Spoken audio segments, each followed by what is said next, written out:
haujawahi kutumia njia ya aina yote ya uzazi wa mpango, yani hapa anamaanisha kwamba haujawahi kutumia sindano, haujawahi kutumia vidonge, haujawahi kutumia kitanzi, haujawahi kutumia kijiti, lakini unapita dalili zote za mtu ambaye ni mjamzito.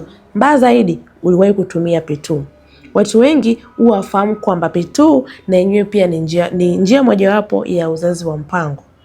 Na ndio maana unakuta mtu anakupigia simu anakuambia kwamba daktari, nilishawahi kutumia P2, sasa hivi najihisi ni mjamzito na hisi kutapika na bagua vyakula, tumbo linakuwa linajaa gesi, lakini nikipima nakuta sio mjamzito na wala hajawahi kutumia uzazi wa mpango. Pasipo kufahamu kwamba P2 ni njia mojawapo ya uzazi wa mpango ambao ukiitumia leo ni lazima mwezi unaofuata homoni zako za kimwili zivurugike, homoni zako za kimwili zisiwe haziko sawa, maana unapitia dalili zote za mtu ambaye ni mjamzito.